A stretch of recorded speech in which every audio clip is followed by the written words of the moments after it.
Welcome to your first actual coding lesson in computing. So I know that last week you were given the opportunity to play around on Purple Mesh and have some fun with it, and I do hope you did. This week we're going to be starting with coding, but before we do that, I'd like to explain to you exactly what coding is, if you don't know yet. So basically coding is when you input certain instructions into a computer, and that is how you tell the computer what to do. In order for the computer to give you an outcome, you must first input instructions and then it will do what you would like it to do. Okay, like example, a program we might use is Microsoft Word or PowerPoint, even Active Inspire at school. We would input certain things in there and the outcome would be the lesson that you see on the board that day. I know that at the beginning of the year, you guys used to work with Bbots. That's exactly the same as coding. You just didn't know you were doing coding yet. You were giving the robot or the Bbot instructions on when to go forward or when to go left or right. So you had to click those arrows each time you wanted it to move in a certain pattern. So you have actually completed a bit of coding before you even started or even knew you did. I'm going to share my screen with you now and take you to Purple Mesh. So once you log into Purple Mesh, this will be your home screen. If you go to alerts up here, the purple bell, if you click on that, normally it will give you a little message saying you have a task to complete, or I've set a task up for you. Once you go into alerts, you click on that task that you can see I've set up for you, and then you don't have to scroll around on the computer screen trying to find your actual task. But if you can't find alerts and you're struggling a bit, I'll take you straight away to the task we'll be doing today. So we're going to give the computer certain instructions on moving bubbles for us. So first of all, I'm going to computing down here by the computer screen. And I'm going to scroll down to code. And right there where it says bubbles, next to fun with fish, I am going to click on bubbles. You're going to then click on launch app. And as you can see on your screen, a few instructions will pop up. These are the different levels and the different instructions you'll receive each time you complete your first level. So let's start with number 1. Our first instruction is to make the bubble move up.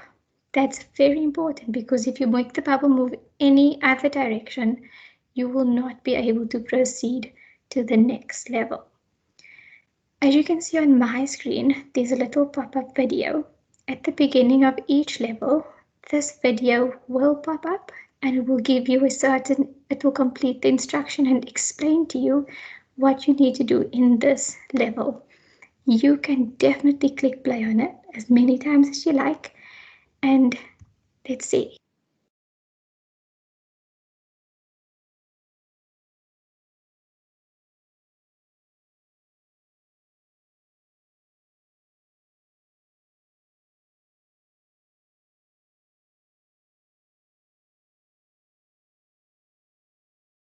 Perfect. If you didn't hear that video or you couldn't hear the sound of it, don't worry, because whenever you start a new level, the video will pop up and you can just play it whenever. Okay, so after the video, we'll click on OK, and over here, you'll see a screen. The black part is called your code window. That is where you'll insert all your instructions. On this side, we have all our little objects which we would like to move. We only have a blue bubble to start with, so because my blue bubble is there only, I'm going to take my blue bubble, click on it, and drag it across into my code window. And immediately a question mark pops up. What do you want your bubble to do? Can't quite remember. I think it said up. Yes, it definitely said up. He said we're going to make the bubble move up. So if I make the bubble move up and I want to see if it works, I can click on the play button right at the top in the middle here. Perfect, my bubble moved up. So if your bubble was moving in a different direction, I'm just going to stop that quickly, make my bubble move down instead. Let's see what happens. Oh dear. Can you see the color was red at the beginning? That's just when the code is programming to go through the computer and then the bubble does what you want it to do. At the moment, I don't have a green arrow here that says next challenge. So I know that I have not passed this level yet. So I'm going to click stop. And I am going back to change my instruction or my code to make my bubble move up. And now the code window blinked red again, so it's loading the instruction, and there we go. My bubble is definitely moving up. At the bottom of the screen here, you also see that this flash here over here, it says success, your challenge has been completed. So you'll have that flashing, or you'll have your green arrow when next challenge is flashing. So what I want you to do next is click on next challenge. You'll have a new video. The new video tells us when you click the bubble, make it disappear. So let's listen to this video really quickly.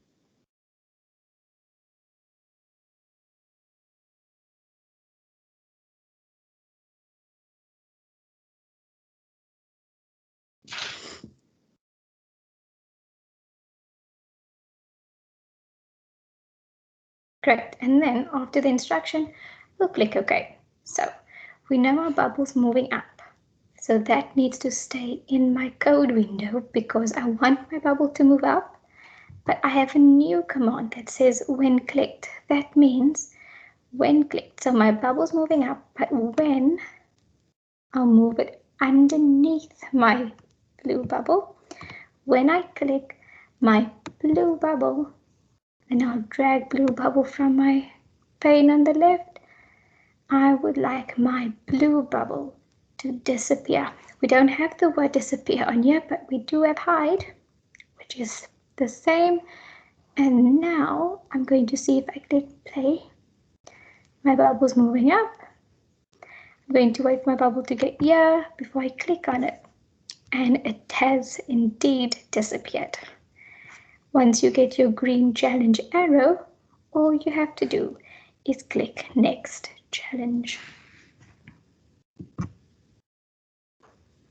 Okay, if you were struggling with the first two or even the second level, try to go back and watch the video again and just see what you might be doing wrong. Remember, you must keep the instruction that says the bubble has to move up, and underneath that code you put in when clicked.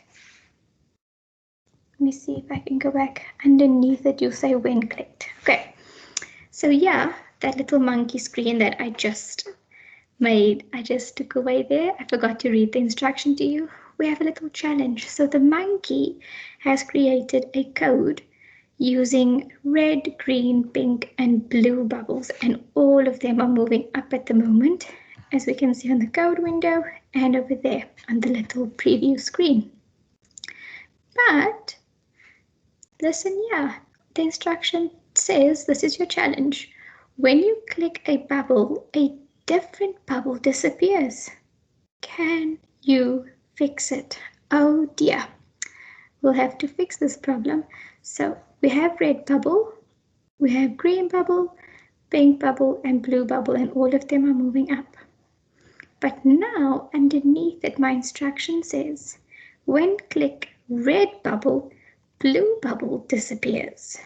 When I click the pink bubble, the green bubble disappears. And when I click the green bubble, the red bubble disappears. But when I click the blue bubble, the pink bubble disappears. That sounds a bit odd, doesn't it? What do you think I have to do next? How can I solve this problem? Any ideas? Perfect. So what we're going to do is solve this problem together. So first of all, I can see over here that when I click the red bubble, a different bubble disappears. So when I click the red bubble, what color bubble do I want to disappear? The red bubble indeed. Well done. So I'll click on blue bubble and then I'll go and find red bubble, and I still want it to hide. So I'll leave it just like that. So they must be matching. Okay, when you click the red bubble must hide.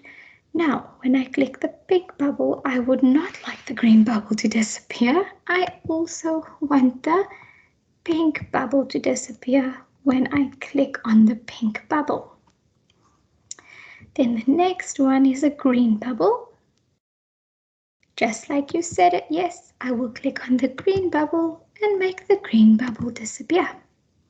The last one is a blue bubble. So the pink bubble I know has already disappeared because I clicked on it ages ago. So there's no other pink bubble to disappear, but I can make the blue bubble disappear if I click on the blue bubble. So because I'm already in this preview version of my bubbles moving, I just have to wait and see when I can click on my bubbles with their red bubble disappeared. Well done. So as soon as the monkey picks up, or the computer picks up, that your code is accurate and all the colors of your bubbles are matching, you don't even have to click on all of them, because they'll soon see that you fixed the monkey's problem. And now it says, in the jungle, the mighty jungle, the clever monkey is the king. Are you ready for the next challenge? Right, I'm ready too. So let's see what the next challenge is. So first you'll get all your stars if you've completed your computing or coding challenge, and you'll click on OK. The last challenge is quite an interesting one because you are able to go into design mode and create your own little bubbles and add in a few more. I'll play the video and then I'll show you a quick demonstration of my own before I let you go and play around and enjoy your own coding session. Here we go.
Right, let's see what we can do. So over here, we have the previous code of when we move the bubbles with the monkey. So I'm just going to edit them that I have here. You don't have to remove any of it, but if you wanted to, you can click on them, click on one code window and drag it down into your bin that you'll see over there, and then it will be deleted. Okay, so I'll just bring that red bubble back here to the top into the code window. I'd like my red bubble to move up. My green bubble could move left. my pink bubble can move down and my blue bubble will move to the right. So when I click my red bubble, maybe my red bubble can move down. When I click my pink bubble will move up. When I click my green bubble can move to the right. And when I click my blue bubble can move to the left. So earlier we were told if you click on this design mode over here, you can actually drag some more bubbles in. I think I'd like an orange bubble. Maybe another red bubble down here. And one more blue bubble at the top there. That looks nice. Not a big mess. And if you want to go back to the previous screen with all your coding in, all you have to do is say exit design mode, click on it, and you're back. And you'll find all your other new bubbles that you've added. So I'm going to add my new bubbles underneath these ones. Underneath blue bubble, I'll put my orange bubble. I would like my orange bubble to move up as well. My red bubble can move to the right. And my blue bubble can probably move down. Okay, and you can see it's blue, my blue one, my blue red, and my orange one, because we already have those colors, but these are our own that we got from design mode, so that's why it's called my red or my blue or my orange. So now when I click on my orange, so let's go to when clicked, put when clicked at the bottom, when clicked my orange, I would like my orange to, where is he going first? He's moving up, so I'd like him to move down then, or maybe he can go left. Do you think it will work? Let's see. I'd like him to move left instead. Let him go right because I see that my blue bubble is going left. And then when clicked my red bubble, I would like my red bubble to move to the left. Perfect. And the last when clicked my blue bubble. Shall we make my blue bubble disappear? I would like my blue bubble to hide. Right, so now I'm going to click play and see the chaos. Not much chaos, it looks pretty decent. Bubbles floating about. So let's see what happens when I click on my bubbles. So I'll click on my red one who's moving up. He should be going down. There we go. When I click on my pink bubble, it's going down at the moment. It should be going up when I click on it. Oops. And I clicked on my own blue bubble accidentally and it disappeared. Wonder if you saw that one. And I'm going to click on this red one. He's going to move that way. Click on my green bubble. It's moving opposite direction. My other blue bubble. And my orange bubble actually moved to the right once I clicked on it. And there you have all your bubbles moving in different directions. Well, year one, I look forward to seeing all of the work you complete at the end of this lesson. When you're finished, all you have to do is click on these 3 little lines over here and save your work in your class folder, please, so that I can go back and have a look and see all the wonderful work you've been creating today. I hope you have so much fun playing your coding lesson, and I will see you soon for your next science and computing lesson next week. Take care.